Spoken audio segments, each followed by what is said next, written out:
Thanks. So Jitsi is open source. It's an SFU. It is modular. It requires very few resources compared to some other offerings. It works very well on Chromium and devices which support Chromium. It's written in Java, Lua, and the front end in React. And the source code is available for modification.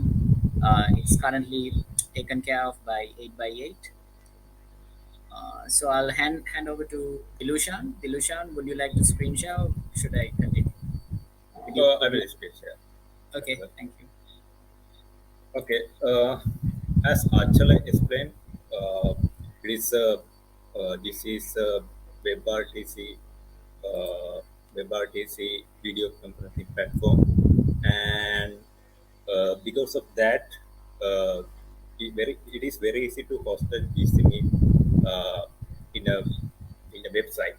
So users can very easily log into the website and very easily initialize a component. And uh, uh, GCMeet frontend is basically written in React, and the backend is mostly written in Java and Kotlin. And for the SMTP side, it is written in Lua. Uh, and the source code is available on the GitHub, so anyone can easily clone it and do the modification and easily can deploy into their own servers.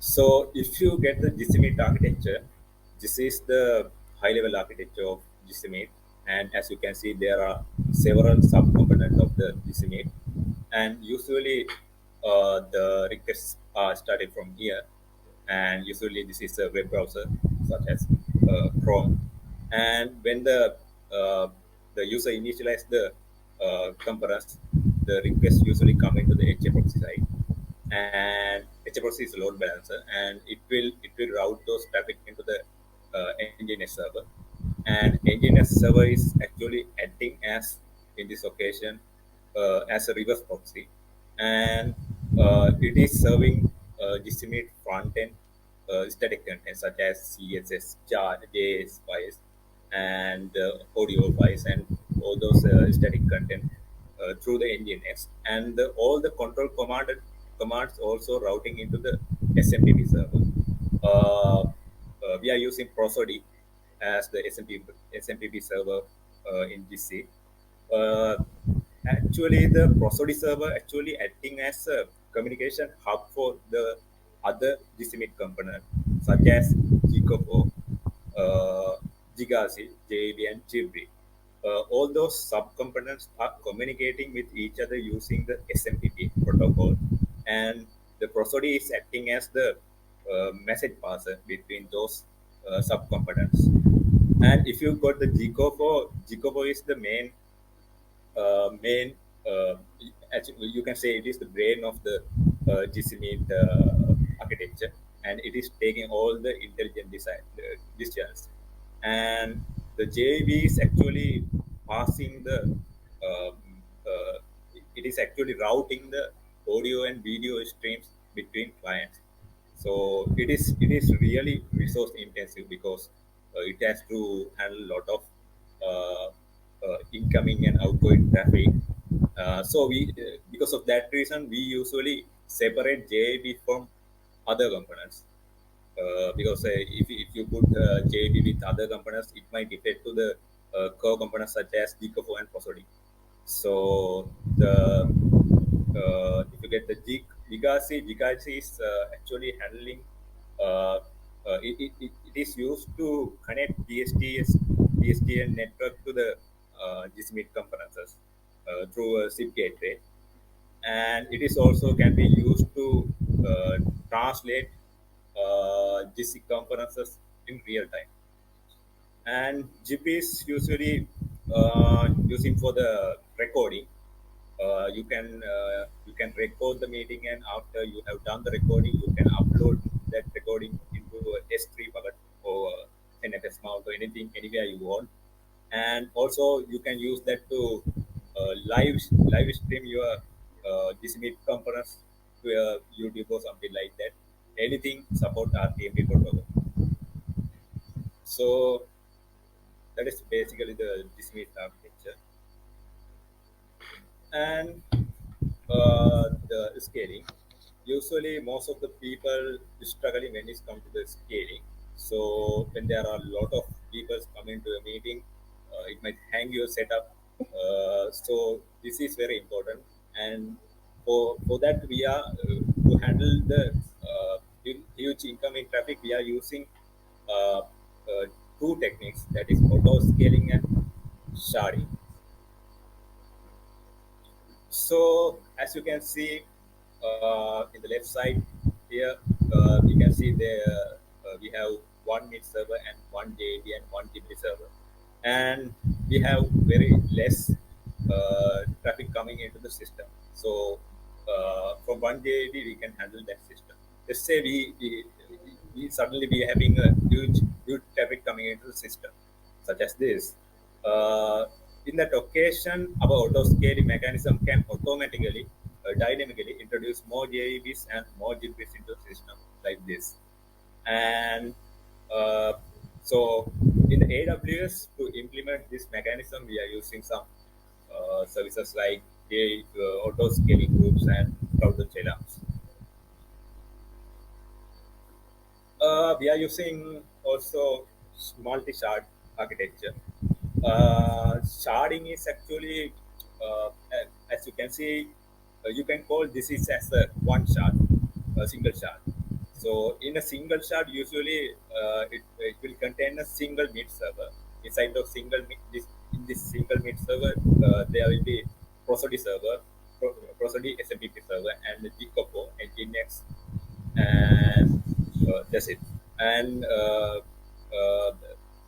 for, and there will be a JV auto scaling group and one TP auto scaling group also. So you can call this component as one shard, and this is actually not dependent on other shards and other components, and it is actually can independently handle a video concurrency. So one main problem is in this architecture is for some reason if one component fails for some reason, then the whole system might be unusable because we don't have redundancy here. So that's why we are introducing multi-shard architecture. As you can see, we have two uh, two shards here, and we have introduced uh, two HA proxy servers also because in our previous setup we don't have to introduce HFO servers because we only have one shard and we don't need to do any load balancing. But in this setup we have two shards, so that means we have to load balancing between these two mid servers. So that's why we have introduced two HFO servers here. So other than that, the whole system acts as the previous setup. And uh, as you can see, this is deployed in one region and deployed in two availability zones to increase more redundancy and durability. So, so this is actually same as the previous one. But the only difference is we have deployed this two shard in two different regions. That's the only difference. And so the main reason to deploy the shards in two different regions is the increase the redundancy and the durability. Because sometimes there might be a chance one region might completely fail. In that occasion, uh, even though we have two shards here, because they're situated in one region, it is useless because if the region one fails, both of these shards will be failed. But in this setup, these two shards located in two different regions. So because of that, if region one fails, still region two can handle the incoming traffic. So so that is one reason to introduce multi-region, multi-shard architecture. And the other reason is, let's say your client your clients coming from two different regions, such as US and Europe. So, in that case, we can deploy this chart in the US region and this chart in the Europe region.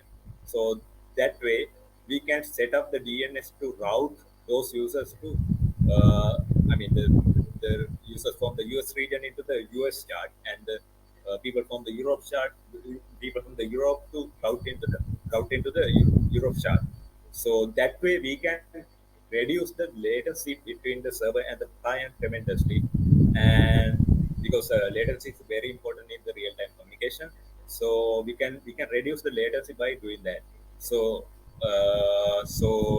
we are using something called some this is specific technology called Octo to implement that feature. I'm not going to explain those in details right now. So I'm going to uh, how we deploy our setup into the cloud infrastructure.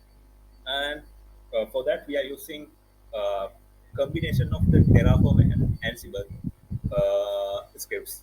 So as you can, if you are not aware of these technologies, Ansible is using for the basically the configuring and deploying, yeah, configuring the servers actually, and the Terraform is actually using for the configuring the cloud infrastructure.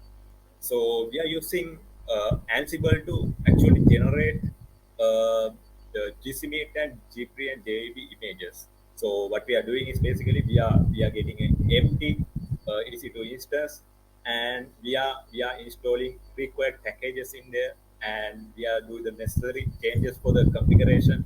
And after we have done that, we are creating AMIs out of that, images out of that, and for that we are using the Ansible, because we have to use the Ansible to configure in the servers.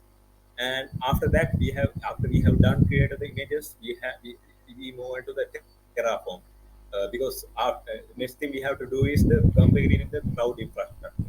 It could be anything like AWS or GCP or Azure. So for that we are using Terraform, and we are creating the real instances and the auto scaling groups and the security groups, firewall rules, and the key pairs, everything. We have the alarms, everything using Terraform. Uh, so, I have explained how we are deploying native server based native server based DC infrastructure. And the other method is using Kubernetes. When you are using Kubernetes, you don't have to deal with the servers. You have to deal with actually pods. When you are deploying Gcmit with Kubernetes, we usually deploy two clusters, and in the first cluster, we deploying a pod that containing webpack, prosody, and Gkub containers, and in the other cluster, we are deploying JVBs, JVB pods, and using stateful sets, and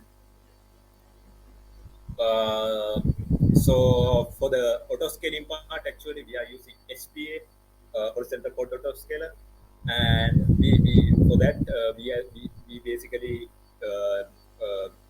we basically get in the CPU utilization metric.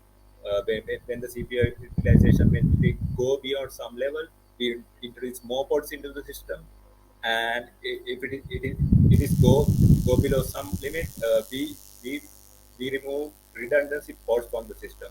That's how we implement the auto scaling in the Kubernetes. Okay. When it's come to the authentication, there are two main authentication methods we are using.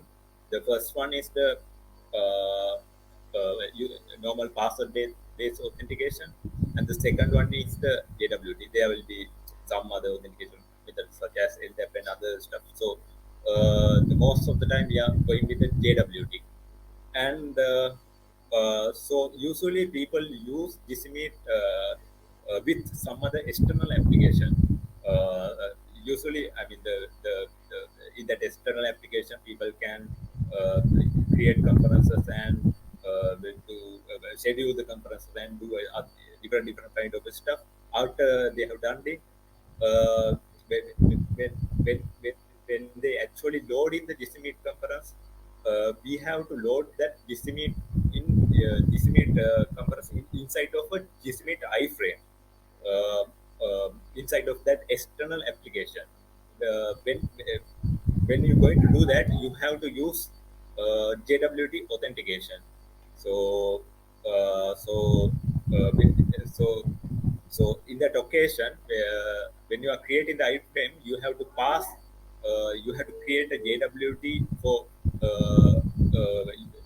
some user, and you have to pass that JWT into the GCMeet iframe. After that, it will send that token again to the GCMeet backend and do the authentication from the backend. That's how the JWT authentication working, and this is the most common authentication method using for the GCMeet. Uh, this is TCP fallback. Actually, the most of the time, uh, I mean the TCP fallback is very useful when the clients are usually under corporate firewalls. That means very restrictive firewalls, because usually the clients will communicate with the JAB using UDP 10,000 port.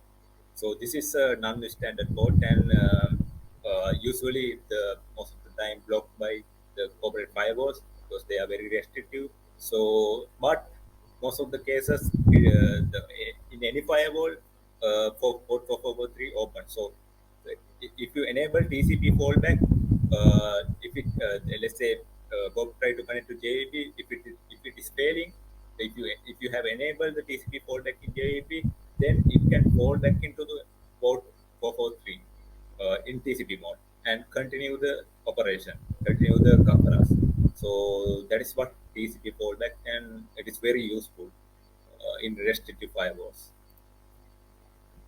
Okay, this is the typical cost of the infrastructure, and if you get one GCMeet shard, uh, uh, uh, there will be always running one GCMeet server and one HA proxy server and two JEBs, and if you enable the recording, there will be GB also. This is optional actually. This is not necessary, and so there will be five always running instances, and we are using uh, uh, this kind of instance to go for GB RAM instances for the GCMeet and HFOX instances. In AWS usually this is P3A medium instances, and the cost is 0.0376. And for the JB, we usually using compute optimized instance, because as I explained earlier, it is very resource intensive and very CPU intensive uh, component. So we have to always go with compute optimized instance. So we usually go with C5 large in the AWS. That is a 4-core 8 GB RAM machine, and it is a little bit expensive than others. As you can see, it is 0.17. And for the Jibri also, we using Jibri medium in AWS, and it is same as cost as above. And the cost is for a month, if you are turning turning it on all the time, then the cost will be like this.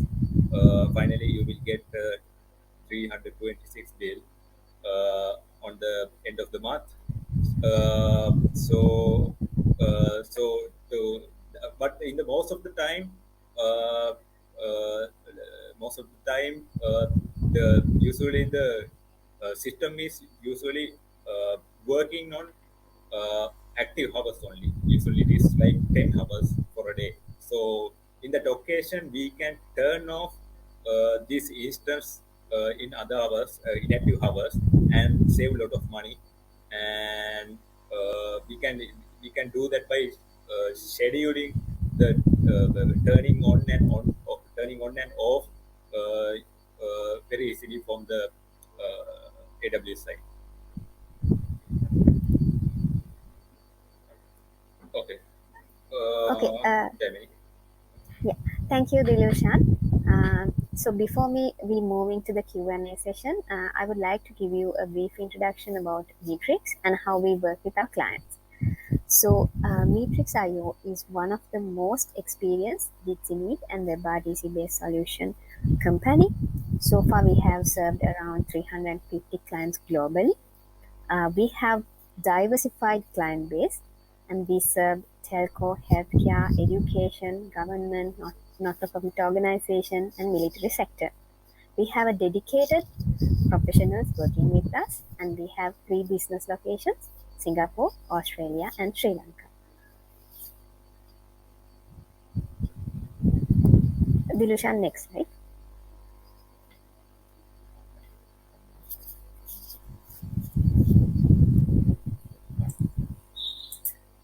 Okay, so let me now brief you on how we serve our client. So we first meet and get the requirement, and then we'll analyze the requirement, and then we give the best possible options, sometimes along with the mock-up. So the client can select the option that will suit for them. After that, we'll give a statement of work, including the detailed deliverables and timeline. Then the development work start. In our development process, there are 4 main stages. The first one is the development, then the internal testing, and then we give for client testing. And after that, we have a handover. In this handover, we give a document for the client, and we have a session for go through the document and support the client. We normally give 2 to 4 weeks pre-support for our clients based on the projects. And if the clients need the support after that, we have support and maintenance plan. So if you would like to do some projects with us, you can send an email to hello@matrix.io, as well as our contact details are in our website, matrix.io. So I'll put the same things in the chat as well. Thank you, and now we'll move to the Q&A. Also, just a final special thank you to TANHAC community who had shared this conference. That was very kind of them, Alan and the team. So yeah, we can start with the Q&A. Any questions from the audience? You're welcome to ask.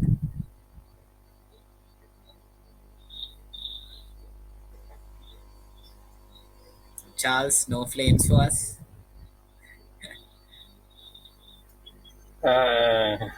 If there is any question, you can shoot.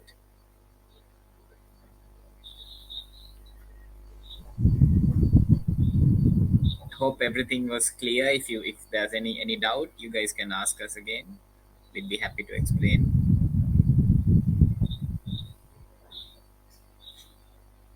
Okay, for some it's very late, and for some it's very early. I think no one's here from midday.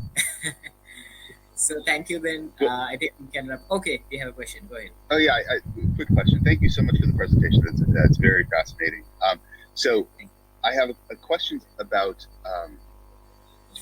so your infrastructure. You've got a system for you can just turn it off for most of the day, and that was the billing breakdown.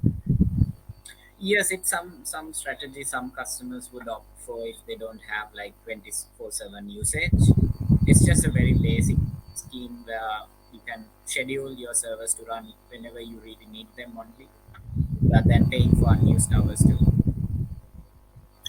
That's And correct. I was so you were talking about Ansible and Terraform, and then you broke into a discussion of Kubernetes. So those are 2 alternative ways that you do it, or would a typical setup use both? Yes, it is 2 alternative ways. Jay or Dilushan, would you like to explain more? Yeah. So I'm tired. So the thing is, when it comes to it depends on the cloud provider, how you handle the infrastructure as well. For example, for Amazon Web Services, we can provide cloud formation or Terraform and Ansible.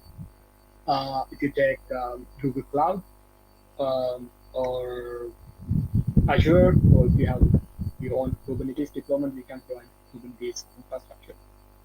those are two alternative ways. I see. And is the issue that with AWS you're able to create auto scaling groups, and that's the functionality that prevents you from needing Kubernetes on AWS? No, we can run Kubernetes on AWS as well. Different customers. For example, we work with a lot of technical clients. They have their own preferred tech stack, so we have like all of them. Yeah. Okay, thank you. Thank you, Dylan.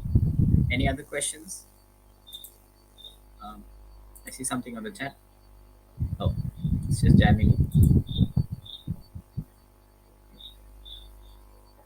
Anyone else? Any more questions? Please, you're welcome to ask any doubts you have.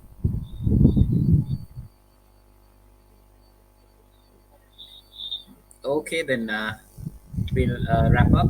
Do get in touch if you are a technology provider or a end user. Just we are open to talk with you.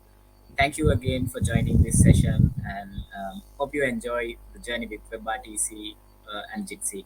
Thank you so much. See you again soon. Thank you. Be safe.